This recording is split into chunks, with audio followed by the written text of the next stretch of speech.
ऐश्वर्या, मला एक खरं सांग, तू घाबरलीस का?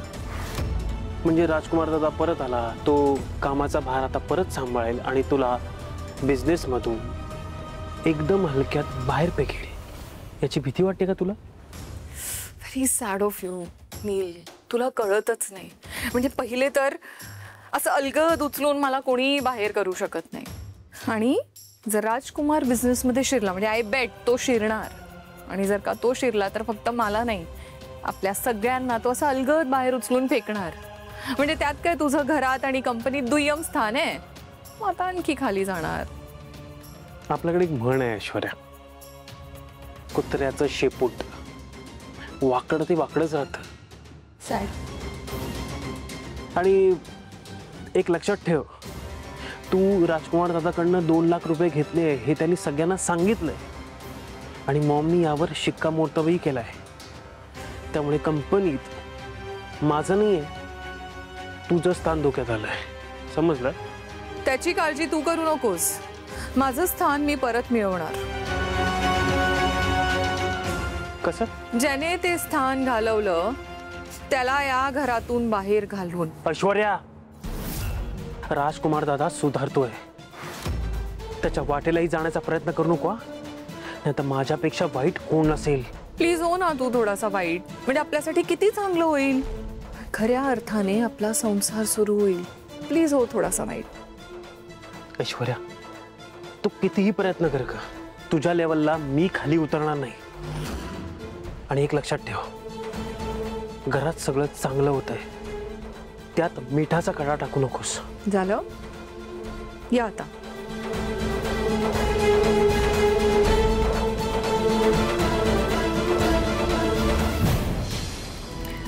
तू आत्ता असं म्हणतेस ना नाही करायचं लग्न, नंतर जर का तू तुझा निर्णय बदललास तर अमृता लक्षात ठेव, हे एवढं चांगलं स्थळ जे चालून आलंय ना, तसं स्थळ नाही मिळणार आपल्याला.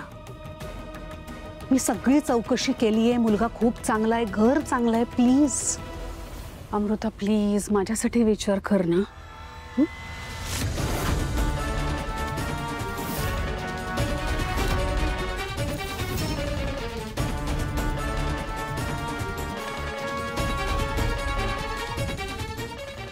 मला माफ केलंस.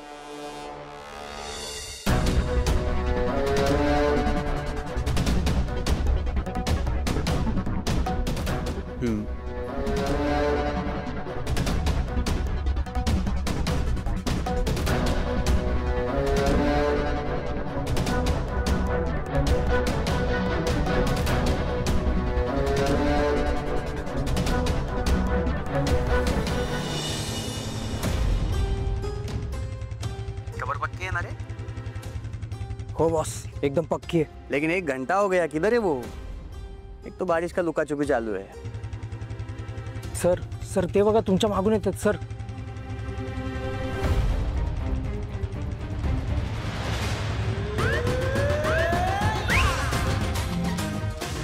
ए, कौन है रे तू? बीच में काय को आया? चल बाजूला सरक. रुक रे बनता, इतना जल्दी काय को है? चल बाजूला, चाबी दे. चाबी किधर है? ए रुक.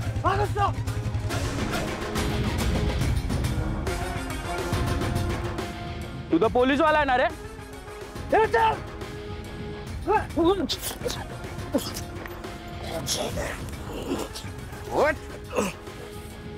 अरे रुक ना, चलो चल बेटा.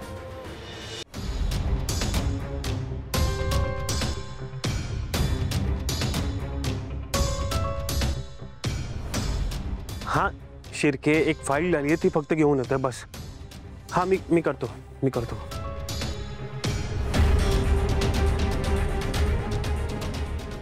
गुड मॉर्निंग दादा. अरे बापरे, एवढी फॉर्मॅलिटी.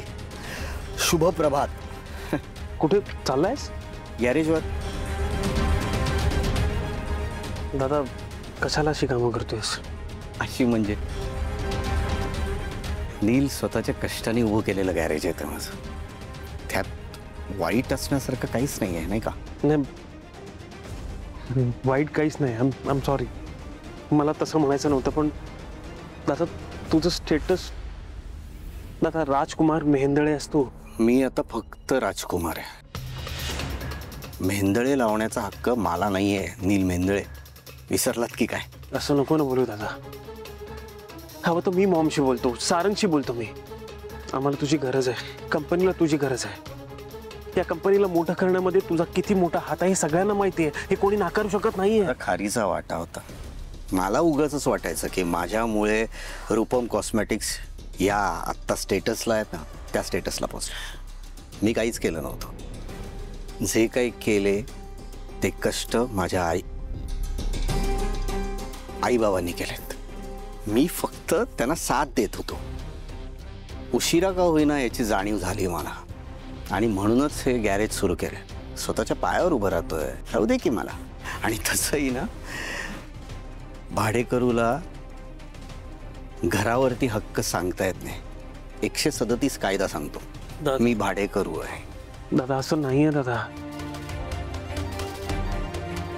बरं मी माझ्या कारनी सोडू का? तुझं गॅरेज पण बघता येईल मला. आणि सेकंड हँड बाईक घेतली. पुण्याच्या ट्रॅफिकमधून जायला ना एकदम उपयोगाची असते. अरे या सगळ्या मोहात पाडू नकोस. आई काय म्हणाली माहितीये ना तुला? या घराच्या सुईवर सुद्धा माझा अधिकार नाहीये. विसरलास? एक मोठा भाऊ म्हणून रिक्वेस्ट करू का रे? प्लीज दादा. त्या दिवशी मी तुझ्या अंगावर धावून गेलो. चूक झाली माझी. मला माफ करशील? काही नाही आहे, वेळ घे तुझा. आणि लोकेशन पाठवतो तुला. माझ्या गॅरेजवर ना चहा मस्त मिळतो. ये प्यायला. दादा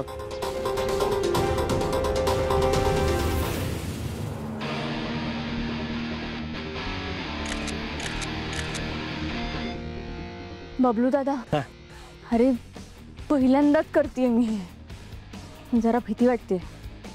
आतापर्यंत जे आवडत नव्हतं ते करण्यातच वेळ घालवला. म्हणजे काय केलंस? काही नाही. ए खिचक खिचक ओळखला का? अहो म्हणजे काय, यांना कोण नाही ओळखत. तारा वजे, त्यांचा सिंगिंगचा मी खूप मोठा फॅन आहे. अहो तारा मॅडम, तुम्ही काय चांगलं गातात, एकदम जबरदस्त. एक गाणं होऊन जाऊन दे. Bablu, thank you so much. Bablu फक्त थँक्यू. फॅन भेटला ना तर फक्त थँक्यू. बबलू दादा, आपण जे काम करायला आलोय ते करूयात ना आधी. सॉरी.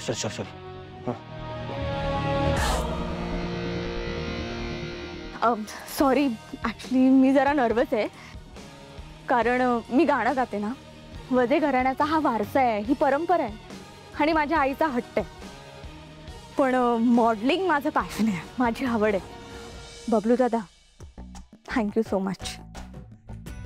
तुम्ही कंटिन्यू करा. हो हो.